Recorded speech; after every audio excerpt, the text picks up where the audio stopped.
Hello friends, சனிக்கிழமை காலை பெருமாள் கோயிலுக்கு போகலான்னு 11:20 ஆச்சுங்க வீட்டை விட்டு வெளியேறவே. அப்புறம் காருக்கும் வழியில் பெட்ரோலை போட்டுக்கிட்டு போகிற வழியில் வானம் மேகமூட்டம் இல்லாமல் கிளியராக இருந்ததுனால பளிச்சுன்னு இருக்கிற மேகக்கூட்டத்தையும் பார்த்துட்டு, அப்படியே தேங்காவில் வீடு கட்டுற ப்ராஜெக்டில் நடக்கிற இடத்துல தெரிகிற கிரேனையும் பார்த்துட்டு, பிஐ எடுத்து வேகமாக போயிட்டு இருக்கிற கார்லேருந்து ஃப்ரண்ட் வியூவையும் ரசித்து பார்த்துக்கிட்டே பெருமாள் கோயிலுக்கு போய் சேர்ந்தோங்க.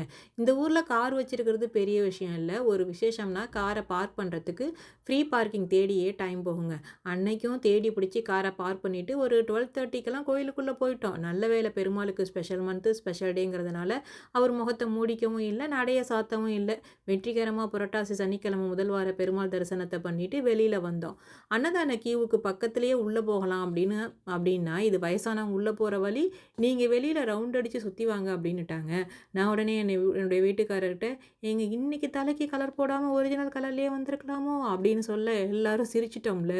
சுமார் 2 மணி நேரம் கியூவில் நின்று பெருமாள் போட்ட அருமையான மதிய சாப்பாட்டை சாப்பிட்டுட்டு வீட்டுக்கு வந்து சேர்ந்தோம். வீடியோ பிடிச்சா சப்ஸ்கிரைப் பண்ணுங்கள். தேங்க்யூ.